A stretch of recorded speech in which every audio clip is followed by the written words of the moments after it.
परमात्मा हमें याद दिलाते हैं, यो सौदा फिर नाही संतो, यो सौदा फिर नाही, यो सौदा फिर नाही रे संतो, ये सौदा फिर नाही। लोहे जैसा ताव जात है, लोहे जैसा ताव जात है, काया दे सराही रे संतो, यो सौदा फिर नाही। तीन लोक और भवन चतुर्दश, तीन लोक और भवन चतुर्दश, सब जग सौदे आही रे संतो, यो सौदा फिर नाही। दुगने तिगने किए चौगने, दुगने तिगने किए चौगने, किन्हू मूल गवाई रे संतो, यो सौदा फिर नाही। यो सौदा फिर नाही रे संतो, ये सौदा फिर नाही।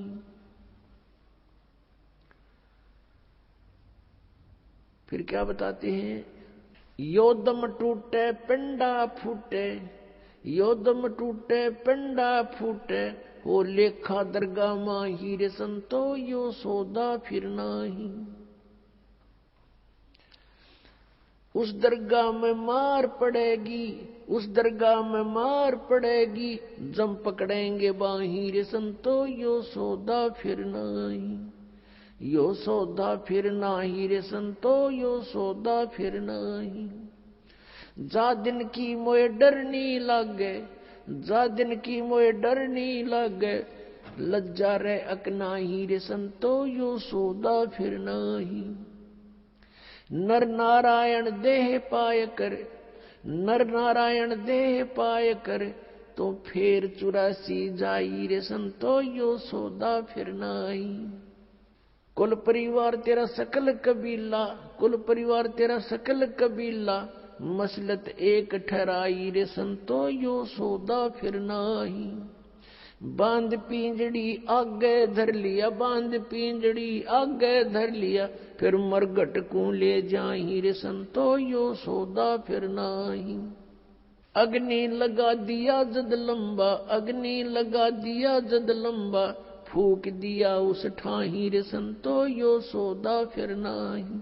फिर वेद पांध फिर पंडित आए, पुराण उठा फिर पंडित आए, पीछे गरुड़ पढ़ाई रे संतो, यो सौदा फिर नाही। यो सौदा फिर नाही रे संतो, यो सौदा फिर नाही। फिर पीछे तू पशुआ कीजे, फिर पीछे तू पशुआ कीजे, गद्दा बैल बनाई रे संतो, यो सौदा फिर नाही।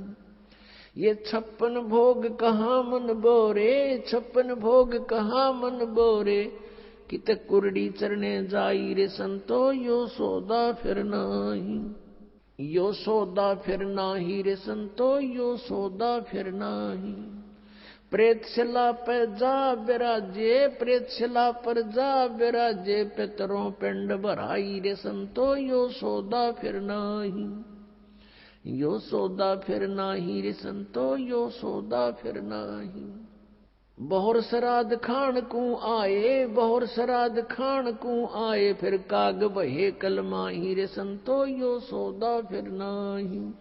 यो सौदा फिर नाही रे संतो, यो सौदा फिर नाही। जय सतगुरु की संगत करते, जय सतगुरु की संगत करते, ये सकल कर्म कट जाई रे संतो, यो सौदा फिर नाही। यो सौदा फिर नाही रे संतो, यो सौदा फिर नाही। अमरपुरी पर आसन होते, अमरपुरी पर आसन होते, जहां धूप ना छाई रे संतो, यो सौदा फिर नाही। यो सौदा फिर नाही रे संतो, यो सौदा फिर नाही। गरीबदास गलतान महल में, गरीबदास गलतान महल में, मिले कबीर गोसाई रे संतो, यो सौदा फिर नाही। यो सौदा फिर नाही रे संतो, यो सौदा फिर नाही। अपने आत्माओं, आपका सौभाग्य है, आप जी को ये वचन सुनने को प्राप्त हुए हैं। अपने आत्माओं, जब तक हम सतगुरु की शरण में नहीं आते, तब तक हम केवल व्यवहारिक बातें ही सुनते हैं समाज संसार से, और वो केवल एक उदर पूर्ति का ही ज्ञान होता है, वो केवल उदर पूर्ति का ही जानकारी होती है। वो परमात्म ज्ञान नहीं, आत्म ज्ञान नहीं। और आत्म ज्ञान बिना भक्ति की इच्छा उत्पन्न नहीं होती। हम अपना जीवन व्यर्थ कर जाते। पुण्यात्माओं, ये जो परमात्मा की वाणी आपको सुनाई है, इसको बहुत गहराई से सोचना है। इसके विषय में कहा कि ये बातें कहन सुन की नहीं, ये कर पाड़न की है। इनको केवल सुनने तक और कहने सुनाने तक सीमित ना रखना। अब इसमें कितनी गहरी बात बताई है कि ये सौदा फिरना ही संतो, यो सौदा फिरना ही। अब फिर क्या बताया कि लोहे जैसा ताव जात है काया देश राही, तीन लोक और भवन चतुर्दश सब जग सौदा आही, भाई दुगने तिगने किए चौगने किन्हू मूल गवाही। मनुष्य शरीर प्राप्त प्राणी किस सौदे के लिए आया हुआ है? जैसे आप जी किसी दूसरे शहर में जाते हो, दूर देश पहुंच जाते हो, व्यवसाय करने के लिए, बिजनेस करने के लिए 2 लाख 4 लाख रुपए साथ ले जाते हो, और वहां जाकर के आपने किसी धर्मशाला में या रेस्टोरेंट में कमरा बुक करा लिया। यहां तक तो उद्देश्य था सही, आपने जो क्रिया की बिल्कुल ठीक की। आगे वहां जाकर के उस पूंजी से जो आप मूल धन लेकर गए थे, उससे आपका उद्देश्य था कि व्यवसाय करूं और उसके दुगने तिगने चौगने करूं, 4 लाख के 12 लाख बनाऊं, दुगने करूं 8 लाख बनाऊं। तो उसके लिए प्रयत्न करना चाहिए था। अगर ऐसा करते हो तो आप सही उद्देश्य की पूर्ति कर रहे हो। यदि ऐसा नहीं कर रहे हो, क्या कर रहे हो? जैसे 4 लाख रुपये कोई लेकर गया, रेस्टोरेंट में कमरा बुक करा लिया और खावे पीवे सो जावे, घुट्टी लावे, फिल्म देखे, बढ़िया माल खावे और सो जावे, सारा दिन इधर उधर सैर सपट्टे करता रहे, तो उसकी जो मूल पूंजी थी वो नाश हो रही है, प्रतिदिन घट रही है। और आगे उसका बिजनेस है नहीं, कोई व्यवसाय कर नहीं रहा, तो एक दिन वो 4 लाख रुपए उसके नष्ट होंगे और वो कंगाल होकर के उसको रेस्टोरेंट वाले भी धक्का मार देंगे, बाहर निकाल देंगे। वो निर्धन हो गया, वो कंगाल हो गया। उस पूंजी से उसने दुगने तिगने करने थे, चौगने करने थे, तो वो सेठ बनता, साहूकार कहलाता। आप जी यहां आए हो श्वास रूपी पूंजी लेकर, मनुष्य जीवन के 2 श्वास, इसकी बहुत कीमत है। परमात्मा कबीर साहब जी कहते हैं, कहता हूं कई जात हूं, कहूं बजा के ढोल, और श्वास जो खाली जात है भाई 3 लोक का मोल। एक मनुष्य जीवन के श्वास की इतनी कीमत है। 3 लोक, पृथ्वी लोक, स्वर्गलोक और पाताल लोक, इतना इनकी कीमत भी इतना कीमत है, इनके बराबर इसकी कीमत समझ लो एक श्वास की। और हम इसका सदुपयोग ना करके दुरुपयोग कर रहे हैं, तो इतनी पूंजी हम बर्बाद कर रहे हैं। इतनी वैल्यू है एक मनुष्य के श्वास की। मनुष्य का जीवन श्वासों से निर्धारित है,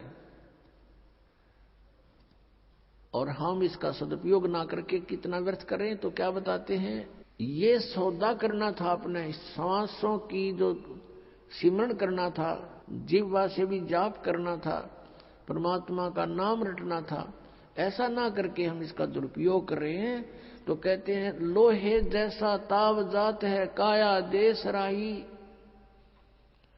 जैसे लोहे को गर्म कर देते हैं भट्ठी में, और कारीगर उसको तुरंत निकाल करके उसके ऊपर चोटें मारता है, और उस गरम गरम पर चोट मार के वो जो चाहे सो बना सकता है। जिस उद्देश्य के लिए गर्म किया गया वो लोहा। और यदि वो तुरंत चोट नहीं मारता है, कुछ ठंडा हो जाता है, तो उसके ऊपर से सारे गन्ने झाड़ ले, उसका कुछ नहीं बने फिर लोहे का, क्योंकि ठंडा हो गया, बांगा टेढ़ा हो जाएगा। तो ऐसे ही ये मनुष्य जीवन जब तक आपके पास है तो आपका लोहा गर्म है।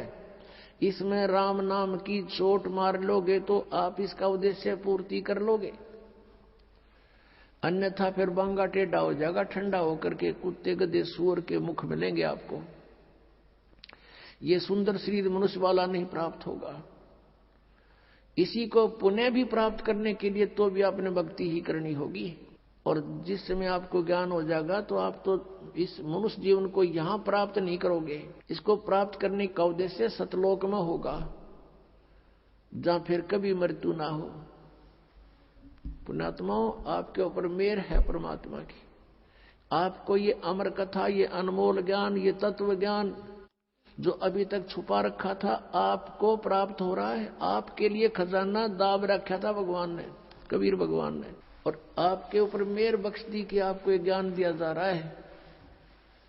आप यहां अपने परिवार को अपना मानते हो, ये आपकी नहीं, ये काल की भूल भुलैया है। आप जीव संज्ञा के अंदर हैं। आपके ऊपर इतना दबाव दे दिया काल भगवान ने, तीनों गुणों के, त्रिगुणमयी माया के द्वारा, के जीव के बस का नहीं है ये तो परमात्मा ने इसको विधि बताई है, इससे एंटीबायोटिक बताई है, इसका सिमरण करने से, सतनाम का सिमरण करने से, सच्चे नाम का। सतनाम कोई जाप नहीं है। और ये ज्ञान सुनने से फिर आपके ऊपर ये प्रेशर कम हो जाएगा काल का। परमात्मा हमें याद दिलाते हैं कि लोहे जैसा ताव जात है काया देश राही। ये लोहे के सा ताव मनुष्य शरीर का आपका जा रहा है। और कहते तीन लोक और भवन चतुर्दश शब्दक सौदय आही। ये सब मनुष्य शरीर प्राप्त प्राणी सौदा करने के लिए आए हुए हैं। और कहते दुगने तिगने किए चौगने किन्हु मूल गवाई। पुण्यात्मा है, समझदार है, जिनको ज्ञान हो गया, उन्होंने तो दुगना तिगना चौगुना कर लिया इस मनुष्य जीवन से। और किन्हु मूल गवाही, जो सत भक्ति नहीं करते या भक्ति बिल्कुल नहीं करते, उन्होंने तो अपनी मनुष्य जीवन की ये धन, ये मूल पूंजी नाश कर लिया। किन्हु मूल गवाही। पुण्यात्मा, जो भक्ति नहीं करता वो तो अपना जीवन नाश कर ही रहा है। और जो शास्त्र विधि को त्याग कर मनमाना पूजाएं करता है, नकली गुरुओं से साधना, नकली नामों का जाप कर रहा है, वो भी अपना जीवन नाश कर रहा है। वो उसी के तुल्य है जो भक्ति नहीं कर रहा है। एक रोगी है, औषधि नहीं खा रहा है, उसका तंदुरुस्त मृत्यु है। और दूसरा रोगी औषधि खा रहा है, नकली खा रहा है, तो उसकी भी मृत्यु डेफिनेट है, उसका ट्रीटमेंट नहीं है। ऐसे ही नकली गुरुओं से, इन झूठे गुरुओं से उपदेश प्राप्त करके प्राणी और इन गलत नामों का जाप करके अपना जीवन नाश कर रहा है। तो दोनों ही एक जैसे हैं, वो अंत दोनों का वही होगा। तो पुण्यात्मा, परमात्मा ने मेहर करी अपने ऊपर, स्वयं आए, अपनी जानकारी आप देकर गए, यथार्थ मंत्र बता दिए कि ये नाम जाप करो, लेकिन पूरे गुरु से लेकर, ये नकली गुरुओं से बात नहीं बनेगी। जिस समय परमेश्वर आए थे कलयुग में, कबीर परमेश्वर जी, उस समय उनके 64 लाख शिष्य हो गए थे, 64 लाख। आज किसी के 2 करोड़ शिष्य हैं, 3 करोड़ शिष्य हैं, कोई बड़ी बात नहीं, क्योंकि मीडिया का माध्यम है। और 200 150 वर्ष हो गए लगातार चलते आने। जब परमात्मा आए, भारतवर्ष की आबादी मुश्किल से 4 करोड़ होगी। सन 1398 से सन 1518 तक 120 वर्ष परमात्मा रहे थे। और उसमें भारतवर्ष की बहुत बड़ी सीमा थी। पश्चिमी पाकिस्तान, पूर्वी पाकिस्तान, अफगानिस्तान, बलोचिस्तान, इराक, ईरान तक, ये सब भारत ही था। और उस समय सारा मिलाकर 4 करोड़ आबादी नहीं थी। और उसमें से 64 लाख शेष बनना हिंदू और मुसलमान, ये कोई बालकों वाली बात नहीं है, वो समर्थ शक्ति थी। तो हम शेष क्यों बने थे? उसमें ज्ञान तो कोई समझे नहीं था। हम शेष क्यों बने थे कि परमात्मा ने हमें सुख दिए थे, हमारे ऊपर कैर टूट रहे थे पाप कर्मों के, वो मालिक ने ठीक कर दिए थे कबीर भगवान ने, तो हम उनको गुरु मानने लगे थे। ये दयालु हैं, इन पे हमारा दुख देखा नहीं जाता, लेकिन हम इतने बुद्धिहीन बना दिए इस काल भगवान ने, हम पहचान नहीं पा रहे अपने दाता ने, और उसको ना पहचान कर हम अभी तक भटक रहे हैं या कष्ट उठा रहे हैं। तो क्या बताते हैं परमात्मा के दुगने तिगने किए चौगने किन्हू मूल गवाही। किसी ने तो इसके दुगने तिगने चौगने बना लिए, किसी ने इसका मूल धन ही नष्ट कर दिया। परमात्मा हमें ये याद दिलाने आए थे कि तुम यहाँ के वासी नहीं हो, और तुम सतलोक में रहा करते थे। यहाँ पर काल भगवान ने आपके ऊपर इतने कवर चढ़ा दिए, स्थूल शरीर, फिर सूक्ष्म शरीर, फिर कारण शरीर, फिर महाकारण शरीर, फिर कैवल्य शरीर, और उसके अंदर आपका ओरिजिनल शरीर है। तो आपको फिर ये ऐसा शरीर दे दिया, इसमें कदे बीपी आई, कदे लो हो जा, कभी कोई बीमारी कोई टेंशन होगी, तो हर समय आपको पीड़ित रखता है।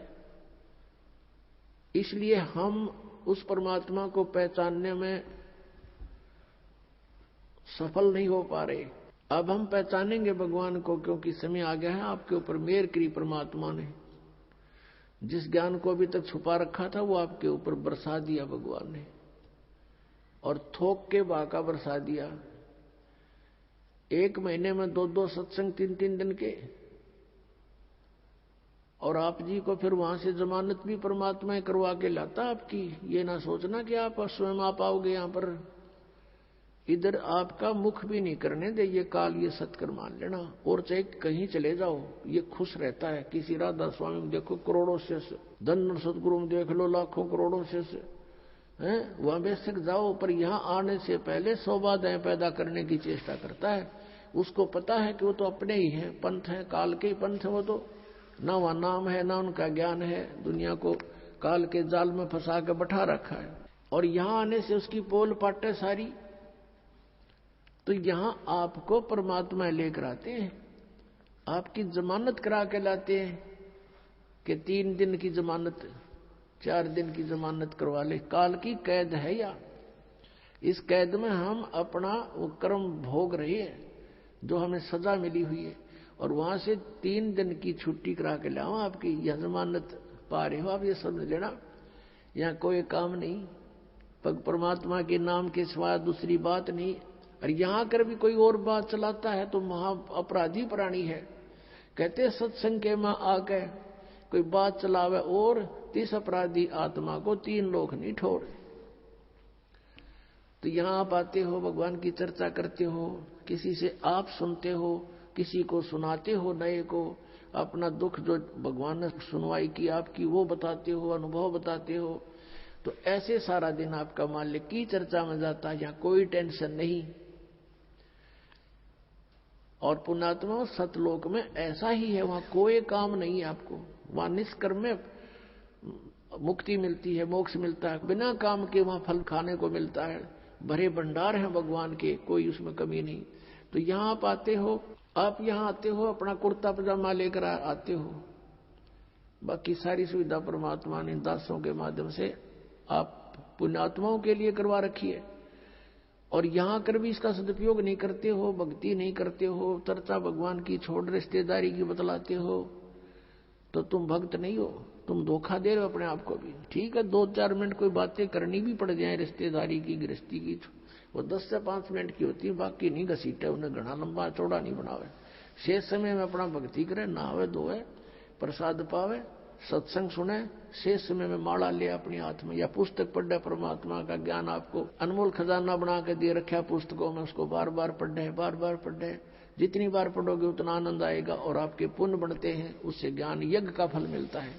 तो यहाँ परमात्मा में याद दिलाते हैं कि ये दम टूटे पिंडा फूटे हो लेखा दरगाह माही, जिस समय आपकी मृत्यु हो जाएगी, आपको पकड़कर यम के दूत जो भक्ति नहीं कर रही है,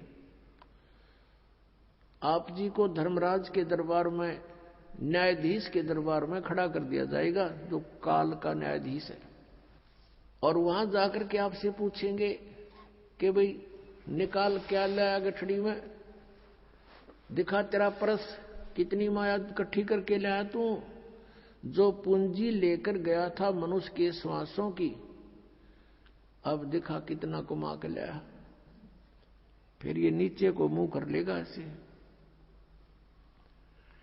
पुण्यात्मा, ये जब मनुष्य शरीर छूट जाता है उस समय इस प्राणी के साथ ऐसे बीतती है जैसे सौपन में क्या देखते हैं कई बार एक गरीब व्यक्ति, और क्या देखता कि कार में बैठा जा रहा है। एक बताया था व्यक्ति,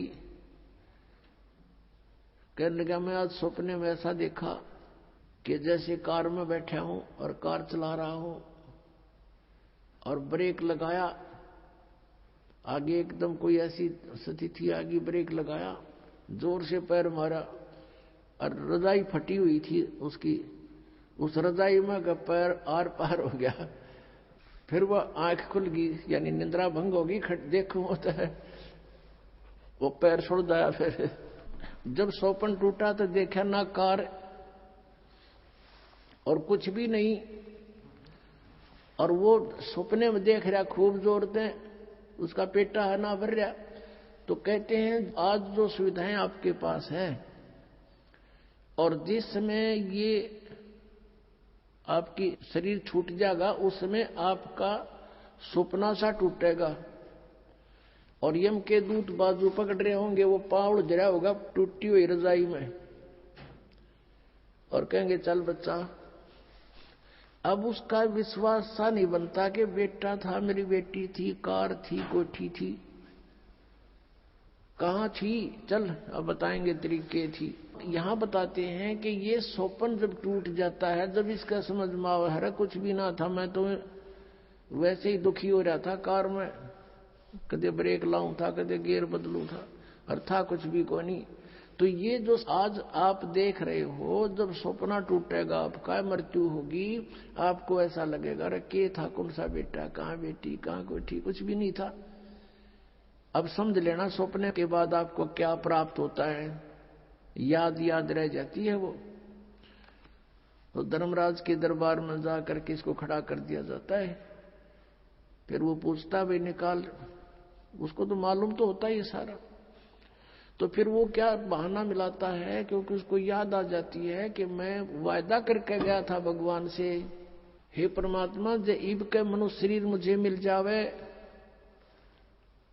तो मैं सदा भगवान याद करूंगा, पेट के लिए थोड़ा बहुत कार्य भी करूंगा, लेकिन ज्यादा समय मालिक तेरी याद में बिताऊंगा। अब मुझे सब याद आ गया है।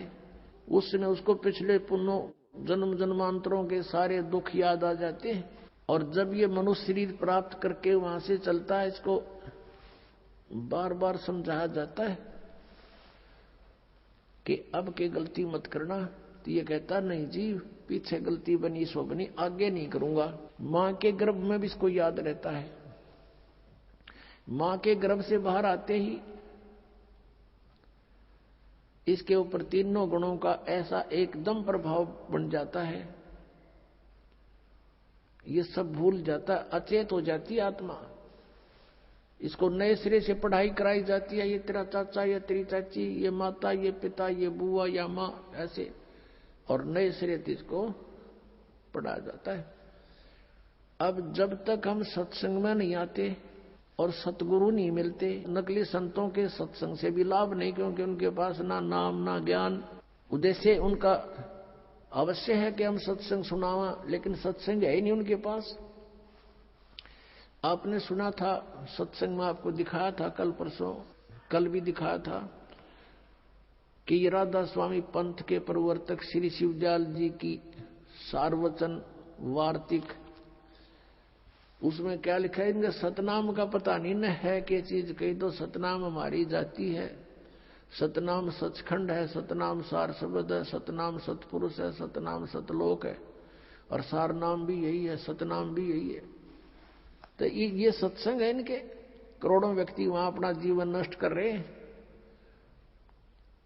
तो सतगुरु के दरबार में आने से आपको ये ज्ञान होता है। सतगुरु के दरबार में जाइयो बारंबार, भूली वस्तु याद दिलावे है सतगुरु दातार। भूली वस्तु लखा देवे है सतगुरु दातार। हम जिस वस्तु को भूल चुके थे उसकी फिर याद दिलाई जाती है।